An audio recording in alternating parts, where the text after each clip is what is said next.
Hey, Strummer Dundee here, and today we are doing a little bit of a bookshelf tour. So when we're doing these type of videos, what it's going to look like is I'm taking kind of a section of my bookcase and taking you through all the things in that section. Now, my bookcase isn't particularly organized in, let's say, a normal fashion, but I do try to organize it somewhat. So today we are looking at what I call my punk stuff section of my bookshelf, and that is essentially looking at books that have to deal with bands, the formation of punk subculture, DIY ethics, punk philosophy, if that is a thing, all of those types of books. So let's go and take a look at each one. By the way, if you'd like to see kind of short reviews of these books, more so that I'm talking about today, I will leave a link to my blog, beyondvoracious.blogspot.com, where you can get some more info about each and every one of the books I'm going to show you today. So our first book that we have is kind of the silliest, because if there's one thing that punk subculture is known for, it's about being authentic, not selling out, staying true to the individual. But this book's called Punk Rock Aerobics, and it's very silly, but it is something that kind of caught my eye after a while. It is a fitness book that is inspired by punk music, and that sounds so cringeworthy, I know, but bear with me. So this is by Maura Jasper and Hilken Mancini, the two ladies on the cover here, and essentially they woke up one day, you know, into their late 20s, early 30s, not feeling super healthy about life, and they decided to become aerobics instructors. But they couldn't just be like, you know, spandex 80s style aerobics instructors, so instead they incorporated punk rock music and dance moves, if you consider punk having dance moves, into their mix. So it's a really cute book. It does actually have real routines, and it does have some pretty nice interviews from various people in various punk and post-punk bands that talk about their fitness things and what they like to do, because especially if you've ever toured, it's hard to, you know, keep up that kind of endurance on stage. So there is some benefit to it. It's just, you know, borderline ironic that the first punk book I have to review is about using punk rock as a marketing tool, which is something I really hate, but oh well. So that is our first book for today. Our next book is called Making Stuff and Doing Things. This is a very comprehensive DIY book, specifically relating to the kind of DIY ethics that the punk subculture is known for. This is from Microcosm Publishing, which they do have a lot of independent zines and books and just overall writers who come back to Microcosm Publishing. So it's a really nice publishing house that has a lot of different things going on. You can learn all kinds of stuff in this book. All kinds of things. You can find the answers here. You want to know whether it's okay to eat that dandelion? This book can tell you. If you want to know how to bind books, this can tell you. If you want to know how to maybe make compost toilets, do magic tricks, how to juggle, how to play the guitar, this book kind of has it. So like imagine you know, went off to live on an anarchist commune, you didn't have anything but a backpack, something to sleep on in this book, you'll probably be okay.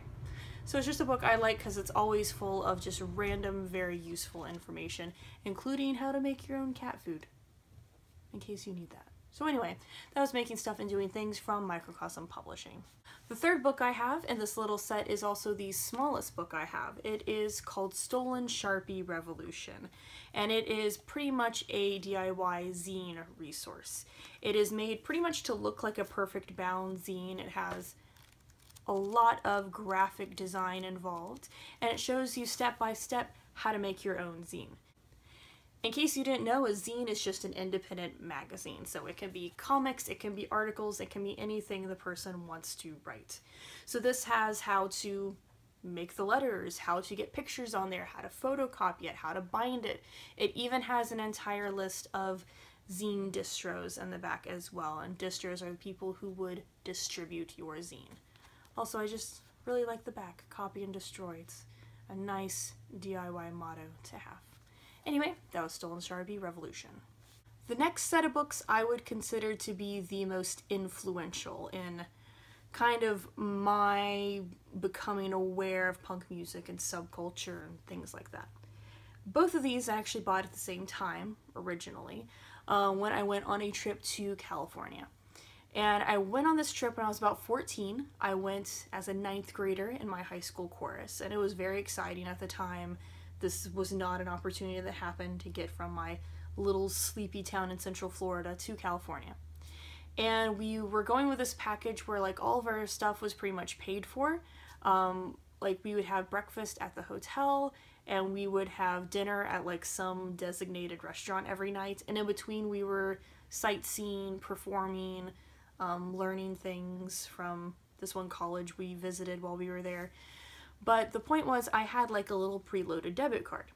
And the money on this preloaded debit card was supposed to be for like food, and if I had, you know, some souvenirs I wanted to take home, that would be an option too.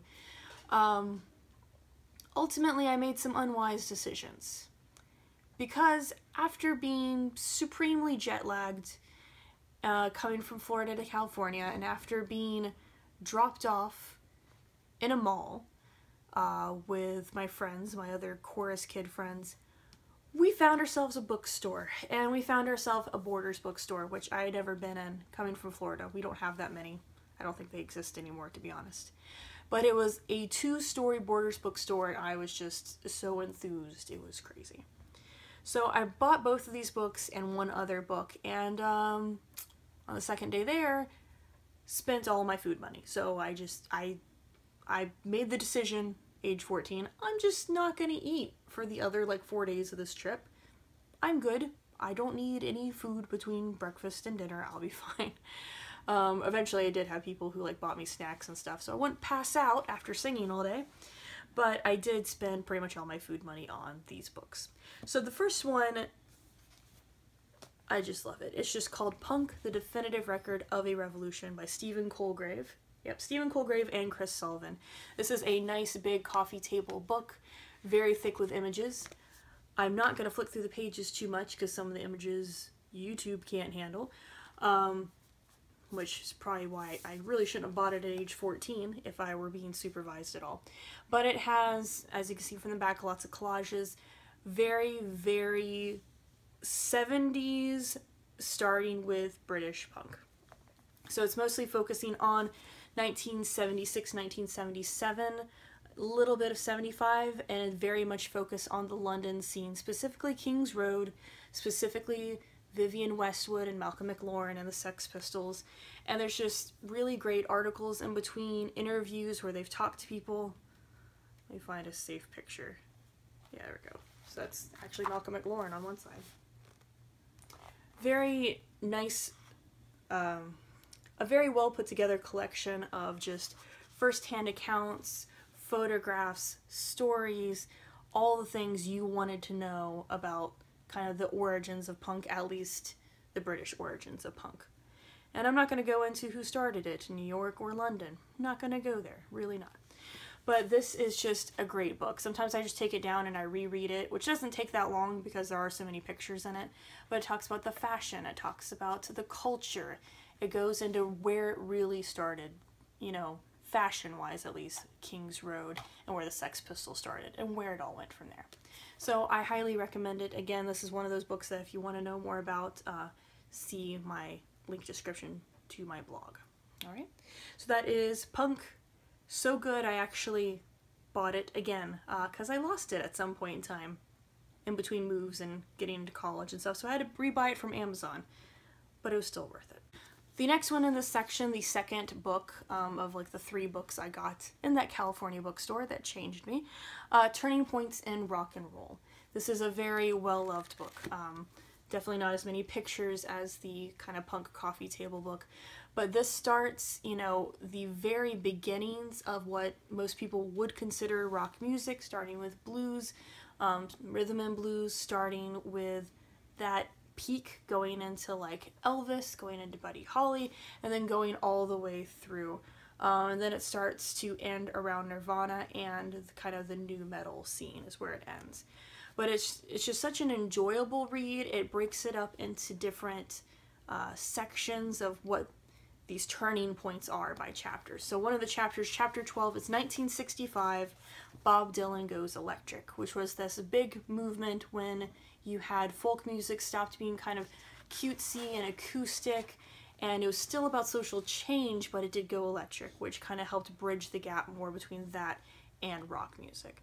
So just, again, a very good history book. There's only one chapter on punk, but it is a really good chapter at that.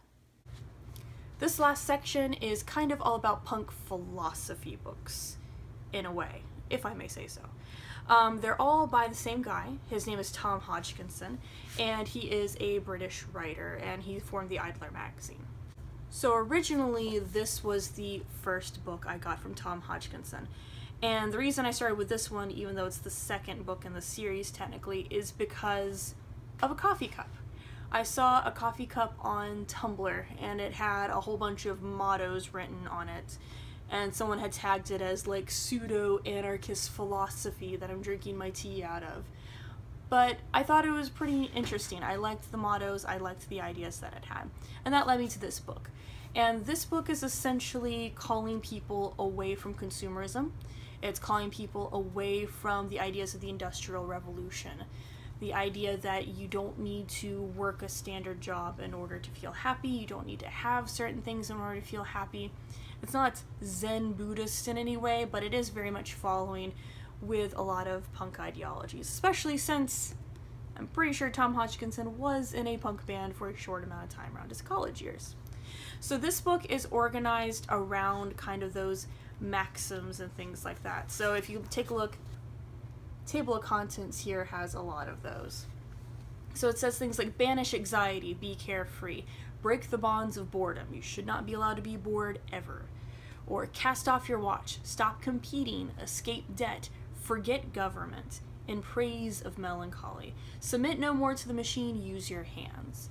So it is kind of back to earth movement sort of things, which I'm not like 100% into, but it has a lot of nice idealistic ideas, or at least positive ideas, I should say, which is better than a lot of things I tend to read about punk philosophy. It tends to get really down, tends to get really nihilistic. Not so much with this guy. So this is actually the second book, How to Be Free, or the Freedom Manifesto, but his first book is How to Be Idle. This has kind of the same ideas of not enslaving yourself to a 9-to-5 or 8-to-6 or whatever work day, having the freedom to pursue things creatively, being able to work on projects, and really just getting your headspace in the proper headspace it should be. Instead of being organized around those mottos, instead this one is organized around what time it is. So it goes through an entire day. So if we look at the table of contents here, it's organized by the hour. So for 8 a.m., waking up is hard to do. 11 a.m., skiving for pleasure and profit. 3 p.m., the nap. 4 p.m., time for tea. Smoking, the idle home, the pub. Riot, the art of conversation. Party time, meditation, sleep. What to do on holidays, and of course further reading and acknowledgments. So it takes you through a whole day, and again has the suggestion that it's okay to not really fit in the same 24-hour day as everybody else. It's okay to get up at noon, it's okay to stay up until 4 a.m., just as long as what you're doing really benefits you in the end. The last book from Tom Hodgkinson is The Idler's Companion, and in this case, it's an anthology, so it's more edited by him than necessarily written by him. And this is full of all those great quotations and bits of poetry and references that are in his other two books. So if you're ever wondering, you know, were there other famous idlers throughout history who would agree with me? The answer is overwhelmingly yes. So for example, you can have quotes from Oscar Wilde. You can have quotes from G.K. Chesterton, 1926, who wrote an entire article about the benefits of laying in bed. And again, like the other Tom Hodgkinson books, a lot of the focus here is taking away the power from capitalist struggles. So it is inherently anti-capitalist to be lazy, because if you're not producing anything, you're actively harming the capitalist state. So that is largely what he preaches, or at least suggests, with his ideas about idleness and freedom, anti-corporate values. So that's kind of the end of the punk philosophy section. That's kind of the end of the books that I have completely finished reading and feel good enough to review. Now, there are a few books that I'm still currently reading, but they still would fall under this punk stuff kind of place in my bookshelf. One of these is The Philosophy of Punk More Than Noise, and this is just a thin little book that does take up a lot of heavier ideas about philosophy, comparing the philosophy of punk to other greater structures in philosophy. I'm still in the process of reading this, have been off and on for a while just because I read like 6 books at once when I do read books. But it is very interesting so far, and again, very uplifting in that it's connecting punk ideas and ethos with other larger structures that are studied in college and that most people will be familiar with. Another book that you've seen before, if you saw my current reads video from a while back, is Rip It Up and Start Again. I'm still reading through this. Still, it's just kind of dense and kind of repetitive, but still good. And this is taking on the history of post-punk. So if you are at all interested in post-punk bands, post-punk meaning they kind of started as punk bands but gained more ideas and immersed different styles into their music, or they started after the first wave of punk. And for a lot of people, anything after 1977 isn't considered punk anymore. It's all post-punk. But then other people argue that you had to start with punk to get post-punk. But I'm not going to go into that right now. Essentially, this is a good book if you want to hear about some great bands, because it starts right after punk breaks and talks about all the different great bands that grew out of that one movement, without restricting themselves to the customary punk sound, as it were. Great read, highly recommend.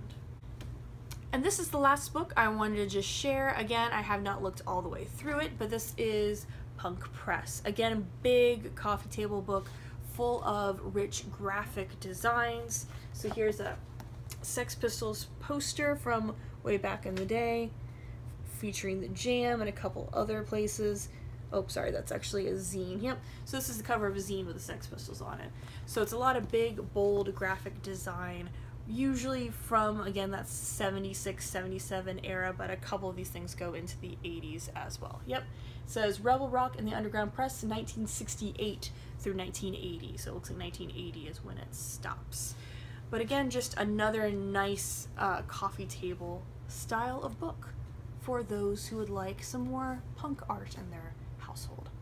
So that is all for today. I just wanted to give you guys a quick look at the punk stuff section on my bookshelves. Later on, we'll take a look at other sections. I'll do some more book reviews for you and just generally fill your brains with more ideas for what you can read. So that is it for today. I bid you guys a nice farewell, and I'll see you again in another video. Bye!